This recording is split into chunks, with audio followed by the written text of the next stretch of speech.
Melvin Ponto. Melvin Ponto. Ya. Jauh-jauh datang dari Manado. Iya. Ada apa nih Pak? Ada apa yang ingin disampaikan? Wah, saya korban si Rasman. Wah, ini mesti kita ungkap ya kejahatan si Bapak Rasman. korban? Si Rasman. Oke. Pengacara. Pengacara. Saya ada Ini Rasman yang pengacara berarti? Iya, Bang Rasman Nasution, Arif Iya. Nasution. Iya. Jadi pada saat dia di Padang Sidempuan, saya di Manado ada kontak. Terus dia bilang saya mau jadi saya kuasa hukum kamu. Oke, Bang. Yang nawarin siapa? Dia nawarin. ya, saya yang telepon pertama memang. Iya. Saya tanya bagaimana kalau jadi kuasa hukum. Oke, saya mau jadi kuasa hukum Pak Melvin, tapi saya minta uang tanda jadi. Oh, ADP, pakai DP. Langsung dia bilang gitu. Tapi saya bilang oke lah Bang, kita ngomong pahit-pahit aja. Ada rekamannya Pak ya. Jadi Iya. saya nggak takut saya ngomong dia karena ada rekamannya. Dia bilang ya sudah gini aja Pak Melvin. Kita Pak Melvin kasih saya 50 juta dulu. Itu untuk pembayaran kontrak, tanda tangan kontrak selaku sebagai kuasa hukum dia, saya katanya. Dan Pak Melvin tanggung tiket saya bisnis PP Manado dengan rombongan istrinya dan stafnya. Iya, oke, saya Satu rombongan? Ya. Bapak biayain? Ya, saya biayain. Berapa orang rombongannya? Berempat waktu itu. Berempat aja. Saya artis aja kayaknya keluar kota aja sendiri, nggak pakai manajer saya nggak ikut kemarin. Iya. Ya kalau Iya. Rasman harus katanya. Iya, iya.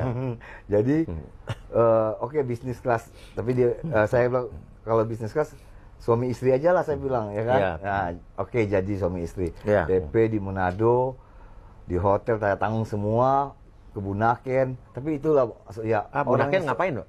Main-main aja dia. Oh, pariwisata. Iya. Tuh. Jadi memang orangnya terlalu arogan ya. Sampai di sana mau ribut loh. Sama orang Bunaken ya, pemilik hotel. Untung manajernya itu begitu udah ribut, lihat saya, langsung kenal, dia panggil saya. Siapa dia? Saya bilang, ya pengacara saya. Oh, kalau enggak kita kuburkan dia di sini. Emang kenapa ributnya, kenapa Pak? Kan itu area privat. Itu area privat yang tidak boleh dimasuk sembarang orang. Karena itu punya orang asing, tapi direkturnya orang sana. Saya kenal. Oleh karena itu dia masuk. Saya pengacaranya Jokowi. Gitu. Dia bilang begitu? Ya. Ini benar apa bohong nih Pak? Benar. Nggak mengada-ngada? Nggak mana. Saya ada. Bapak saksinya gitu? Iya, ada teman juga sana Pak. Iya. Jadi sudah. Tapi itu udah Dia bilang pengacaranya? Pengacaranya Pak Jokowi, Presiden Jokowi. Pengacara apa jubir bilangnya? Jubirnya Jokowi ya. Iya. Ya, jadi saya juga ya iya aja lah ya. Karena dia kan cerita saya masalah dia pengacaranya Pak Budi Gunawan. Nah, jadi ya satu kebanggaan buat dia. Tapi kita kan yang penting untuk masalah kita. Sudah. Setelah itu berjalannya Jadi ribut tuh gara-gara ditentang masuk? Oh iya, mau dia masuk suka-suka dia. Nah. Itu kan nggak boleh gitu. Iya. Itu privat karena itu pemiliknya orang asing di Bunaken. Iya, itu. iya. Di Oasis itu. Nah, tapi untung direkturnya itu kenal saya. Jadi saya dipanggil sama stafnya, dia punya ajudan itu. Pak udah ribut sana. Jadi saya lagi cari ikan buat makan. Saya balik cuma untung direkturnya kenal, jadi sudah selesai. Nggak jadi ribut. Nggak jadi ribut, malah dilayani lah kita di situ. Iya. Nah, cerita udah. Itulah Rasman punya kelakuan ya. Di mana-mana hampir sama dia bikin. Jadi kalau kasus saya itu bermasalah dengan Rasman itu, kalau saya datang Jakarta waktu itu mau kursi pers, bayar dia 15 juta, nanti dia bayar. Maksudnya? Transfer dulu 15 juta. Kalau mau apain? Mau konferensi pers, padahal kan dia kuasa. Oh, konferensi pers. Iya. Jadi ya saya kasih. Cuman saya merasa ya saya apa yang dia minta kan sudah sesuai perjanjian. Iya. Yang dia minta ini saya lunasi, dia minta kadang-kadang dia di Sidempuan dia telepon saya. Pak Melvin kirim dulu saya 5 juta. Buat apa katanya? Ya buat jadi Sidempuan lah. Saya nggak tahu buat apa. Bapak nggak nanya buat apa, maksud keperluannya apa? Ya bantu saya, cuma dia bilang bantu saya dulu. Bapak transfer? Saya transfer, saya kirim. Oke. Nah, jadi ada rekamannya bisa saya putar nanti mas. Ya, jadi itulah kelakuannya. Terakhir saya podcast sama, karena saya ajak dia kan sebagai kuasa hukum, saya ajak dia untuk ke Mabes Polri untuk menanyakan kasus perkembangan laporan saya. Bapak kasusnya apa sih Pak? Bank Mandiri. Kenapa? Pemalsuan tanda tangan dan pencatatan palsu. Jadi ada kasus saya di Bank Mandiri, dipalsukan tanda tangan saya seolah-olah saya ada memperpanjang kredit. Terus? Padahal saya tidak ada perpanjang itu. Nah, dan Bank Mandiri secara sepihak pada saat itu mengambil dana tabungan saya di cabang yang berbeda. Oke. Padahal kan nggak bisa, karena kredit modal usaha modal kerja itu ada jaminan saya, ada agunan saya. Oke. Ah, Bapak nggak tanda tangan padahal. nah saya tidak tanda tangan. Jadi tanda tangan siapa? Saya tidak tahu, makanya itu saya lapor polisi Mas. Ya. Oke, tidak ada mungkin anak buah Bapak, orang kepercayaan Bapak Enggak ada. Jadi itu oknum. Oknum daripada pihak Bank Mandiri. Oke. Langsung kasusnya tangani Rasman. Tangani Rasman. Oke. Nah, sempat konferensi pers Ke Mabes Polri tadi. ke Epicentrum. Epicentrum, Seperti, oke. Terus? Ajak dia ke Mabes Polri, dia takut kayaknya. Kenapa? Sepertinya saya nggak ngerti kalau Bapak ngajak dia ke Mabes Polri? Iya, sebagai kuasa hukum kan, Iya. saya mau pergi ke Mabes Polri, mau nanyakan surat dari Kadifropam, dari Karawasidik, tapi dia nggak mau. Oh, dia nggak mau? Nggak mau. Ada apa nih? Ya, makanya kan saya bingung. Kok kalau ke polisi dia nggak mau, maunya di kantornya aja, minta uang untuk konferensi pers. Saya juga bingung. Makanya saya bilang kan saya butuh ini media biar ini diekspos agak ramai. Akhirnya dia alasan pada waktu itu dia ke Medan. Ya, pas saya diundang si Denis Kalista untuk podcast. Oh, Dennis. seperti Dennis. Iya. Oke. Nah, jadi saya ke Denis karena waktu saya podcast dengan Denis tanya Rasman bagaimana. Saya kan jawab masih tidak menjawab kejelekan dia karena saya masih menjaga dengan dia. Iya. Saya pikir dia masih baik. Iya. Nah, saya masih positive thinking saja. Iya. Jadi tahu-tahu malam saya habis podcast sama Denis, saya di WA sama dia malam-malam. Iya. Dia langsung bilang tidak hargai dia. Denis itu kan saya lapor, itu sudah saya laporkan pencemaran nama baik bla bla.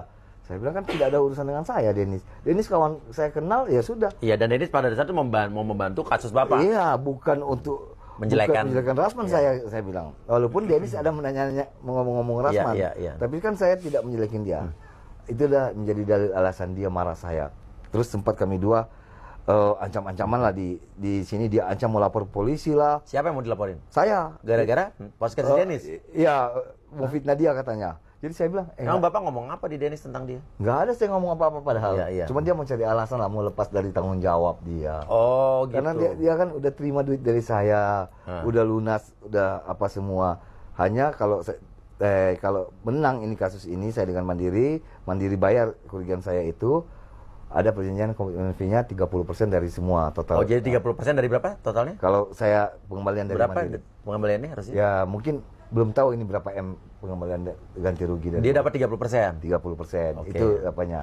Di luar daripada saya Iya. tanggung tiket semua.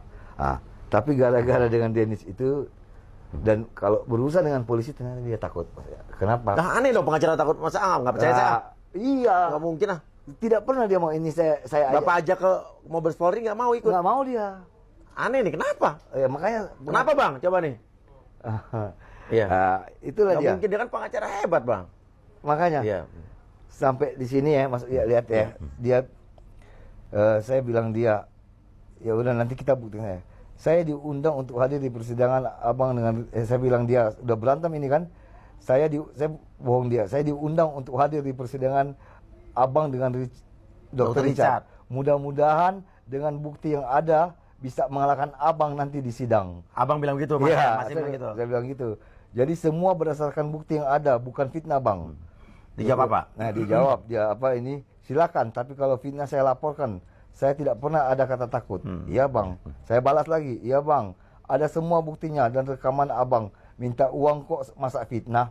Saya bilang gitu. Iya. Terus saya yakin dengan bukti yang ada, Abang punya izin pengacara pasti dicabut. Tuh silakan. Nah, dia balas, silakan putar saja. Saya tidak pernah minta uang untuk dikasih ke polisi, memang nggak ada. Saya minta uang operasional saya, dan itu pun tidak Anda penuhi. Loh, tidak penuhi. Saya bukan bodoh. Nanti dengar aja, saya bilang. Hanya ada terima kasih yang saya mau Harusnya. ada terima kasih saya mau datang ke Manado dan pulang tanpa operasional. Loh, saya tanggung semua tanpa ada operasional gimana? Iya. Nah, hidup ini harus ada terima kasih, Bos. Bukan cari musuh. Kata dia. Iya, kirim saja rekamannya. Saya tidak pernah takut. Saya ini tahu mana klien yang jujur dan mana yang tidak. Yang tidak. Nanti saja di podcast atau di pengadilan negeri. Kata Mas ya. Ya, dan yakinlah itu abang. Saya tidak mungkin fitnah karena saya tahu suka lapor. Saya kalau tidak yakin tidak mungkin.